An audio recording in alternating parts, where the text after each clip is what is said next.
Hi, this is Pat Moorhead, and the 6.5 is live here in Barcelona at Mobile World Congress in the Nokia booth, and it is a beauty. It is so awesome this year at Mobile World Congress 23. Doesn't it seem just more lively than last year, Dan? Yeah, it's been really great to be back and feel like it's back. The whole show is back. It just feels so normal.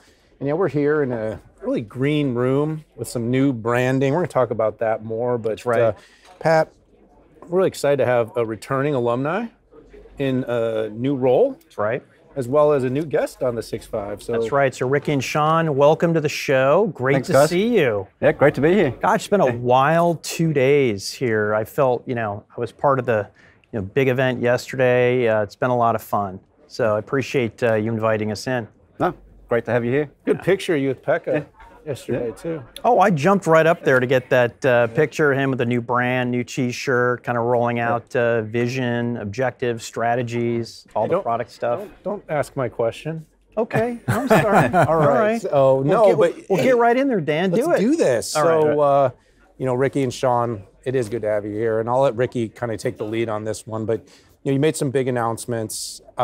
We had the chance to be there ahead of the preview. But what is the big focus here at MWC 23 for Nokia? Well, of course, great to be back at MWC and back at 100%, right? So last year was fun, but wow, it's even bigger this year. Big focus, of course, is the refresh of the corporate strategy, which we shared yesterday. But as part of that is the new brand. And I think about this. So we're a 150-year-old company. We're known for innovating and changing over those years, but of course, we've also been in the telco space now for several decades. And so this is really about repositioning Nokia for what we are today, what we want to be in the future, which really is a B2B technology innovation leader. Yeah. So I think that's going to be a great opportunity for us to talk to our existing customers about where we're transitioning to. But probably even more importantly, it's about some of our new customers, the enterprise customers, for example, the hyperscalers, around perhaps reevaluating who Nokia is, who they think we are, and repositioning ourselves as that technology leader that they want to work with as we go forward. So pretty cool, great feedback, great energy. I don't know what it is, but I actually feel younger with this brand. It's taken at least 10 years off my life, I think. No, I love it. And I used to run corporate strategy for a big tech company once, so I absolutely appreciated the structure of your vision, your objectives, and your strategies to get there, which was super exciting. Now, I'm sure, right, you're probably going to spend at least a week here, and you're not spending most of your time with analysts or pundits like us. You're spending it with customers. Yep. What are your customers talking to you about? And like you said, it's carriers and it's enterprises. Yeah, I mean, look, I think the first thing, which is really great, because it has been a while since we've had a full World Congress, the conversation has changed so much. Yeah. The first thing our customers talk about, it's great to see Nokia back as a technology leader. And we've talked about this for 2 or 3 years, but I really think we come back to this World Congress in a position of strength in terms of the technology leadership and portfolio. So that's a great starting point. So it's nice to have those conversations, which means we can actually then talk about what's happening next. And of course, our customers all have similar challenges. How do I create new revenue streams? Where's that new revenue going to come from? And of course, increasingly, how do I manage my cost structure? Yeah. And of course, we're in a great position, and that actually creates opportunities for us. I think on the revenue side, the move into the enterprise for us, as we talked about, has been really important. We want to work with our CSP partners to do that. We also work with our enterprise partners to do that. 5G is rolling out all over the place. Still early days. Exactly. I think this is a conversation we have a lot with our customers is, 5G is not over. In some places, people seem to think we've built it, what's next? We're done. 6G is, it's 2030, right? So we've got a long runway left in 5G, so it's great to talk about that, use cases, how we can leverage that. I mean, 5G's, every day there's a new use case. I mean, just recently we did a project with forest fires in the US, being able to detect that when the cable falls and do preventative issues. We're doing great stuff on digital divides around the world, creating opportunities for people to connect using technology with our customers. So the conversations, I think, are varied. But it's exciting, lots to talk about. Yeah, it's so important that you call that out too, Ricky, because I think even yesterday at the event, someone asked a question and kind of indicated, one of the press made a comment that we're at the tail end of 5G, and I mean the response is like, whoa, slow down. We've got some space left for this to grow, and in fact, I would say we're still in that earlier phase of really fully monetizing and realizing the potential of it. By the way, 150-year-old company, Pat. I barely even believe it. Blows my mind. It's almost as old as you. So Shaun, you came over to really, help lead enterprise and then sales to the enterprise. Talk a little bit about what's going on there. I think everyone understands the traditional relationships that Nokia has in the carrier and operator space, but enterprise a little bit newer. Yeah, no, listen, and I lead up North America, and we have a great CSP business as well. Yeah. And to your point about it's early days for 5G. I mean, people sometimes think of 5G as a one and done, but there's releases to 5G, and we're just getting into 5G Advantage, where you're going to see really the exciting use cases come to life. But you're right. We're looking at how do we expand our business, and one of the areas we see just a tremendous amount of growth is the enterprise space. And this big brand refresh is because a lot of folks don't think of us as an enterprise company, but we have over 2,700 customers in the enterprise today. We've got well over 500 private cellular networks deployed with them. We grew that business 49% year over year in Q4. So it's all about I always say it's not about 5G. It's about the outcomes that we can deliver with 5G, and we've just got a tremendous amount of use cases we're deploying. We've had a lot of success historically, in the private cellular days, in the 4G days, in the mining industry. We're expanding upon those. So that's about worker safety. That's about productivity, right? Rick talked about the use case where we have a large electric provider in the U.S. that put these sensors on their cables, right? And it's about preventing forest fires. No one. They don't care. They care about outcomes. That's right. We're spending a lot of time with our customers on those. So it's really early days in that space, and we just see a tremendous pathway to success there. Yeah, I'd say we're about halfway into 5G. I mean, we really haven't even lit up the massive MIMO, millions and millions of devices. Even the back end is not fully done in the core to get the full speeds going. So. You're here with your global counterparts, Shaun, and I'm curious, are there any nuances that you picked up, differences in the U.S. market versus maybe some of the other regions that you're here with? Yeah, I mean, listen, I think every market has its own sort of time horizon in terms of those those build cycles, and there are parts of the world where spectrum hasn't even been released for 5G, right? Sometimes I take that for granted. It came up yesterday in the response. Vietnam's a great example. Right. Huge country, still don't have 5G spectrum. Right. So yeah, I mean, it's different phases of that transition that are happening today, but we're seeing growth across the board. It's been a great run for the company. I was just with a partner meeting where we're going to launch with NTT, and we're going to launch a private 5G campaign together.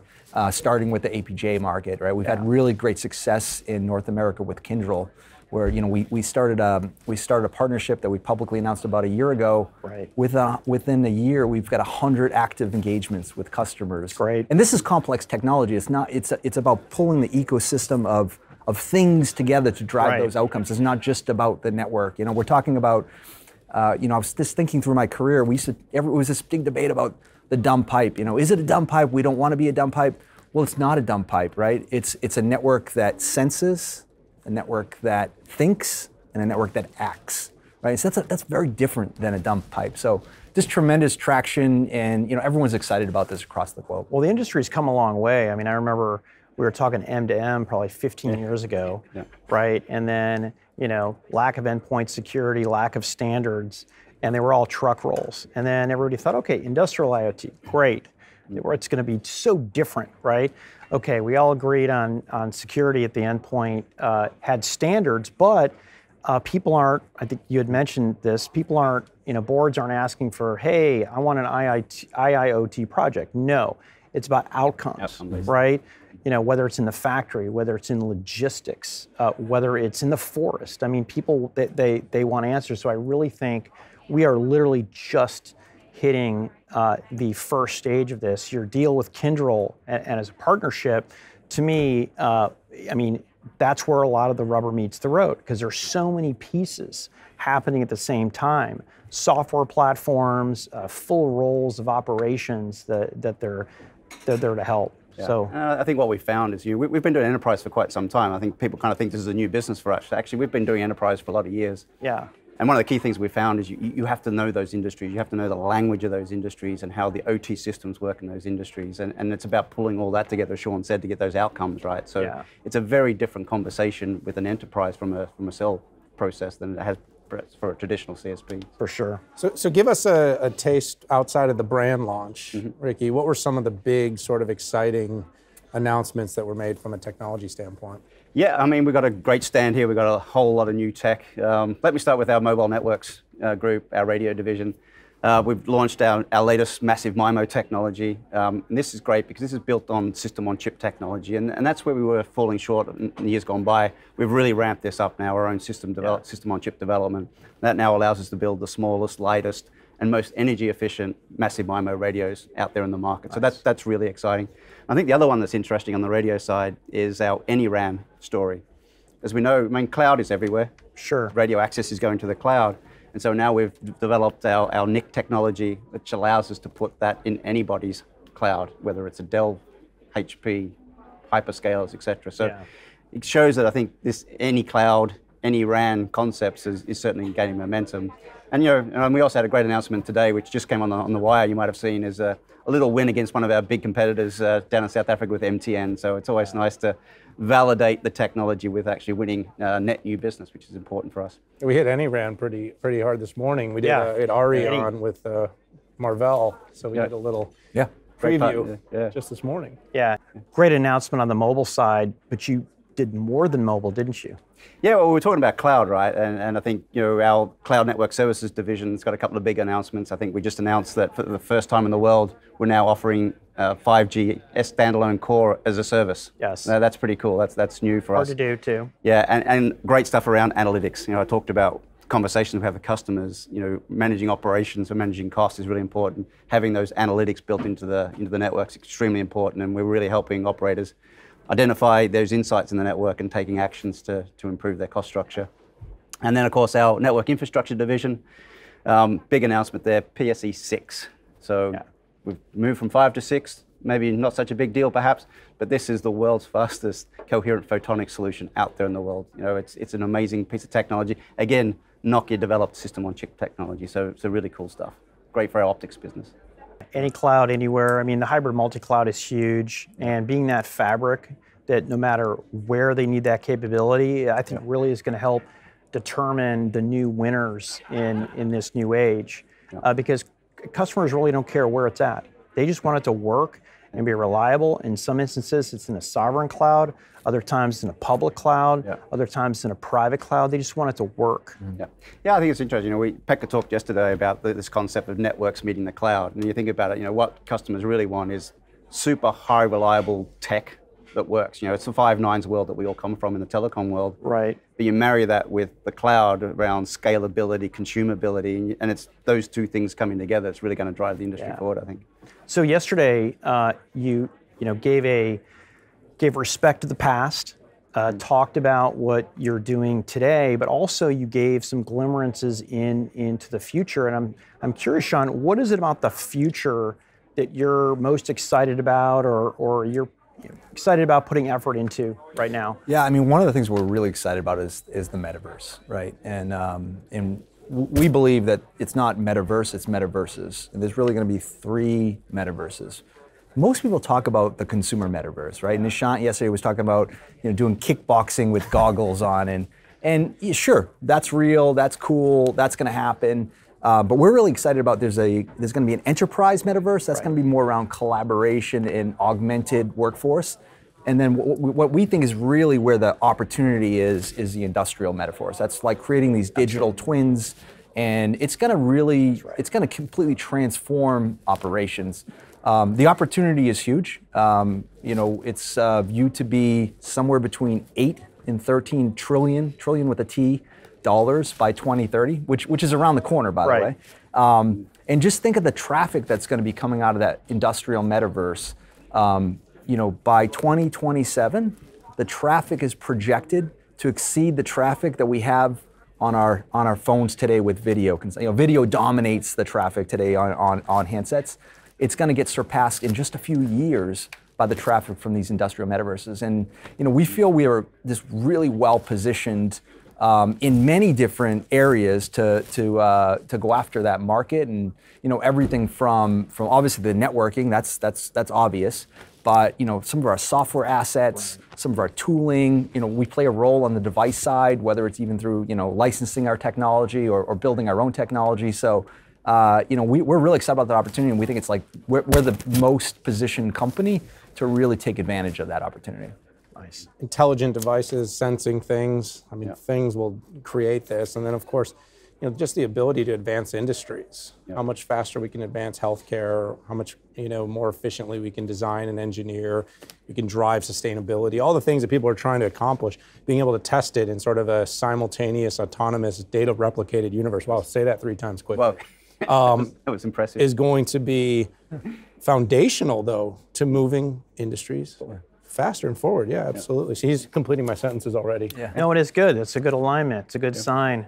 Yeah. So, gentlemen, we're at a wrap here. Just want to thank you so much for being on the show. Really nice to meet you for the first time. Shaun, great to see you again. Congratulations on the new role at the new company, and congratulations on the new brand. I mean, the most important thing, as we all know about a brand, is living the brand and actually doing the things that make it. I think the good news, what I see from Nokia, is that you're living a lot of that brand promise, which is the hardest part about a brand refresh. Logos are one thing.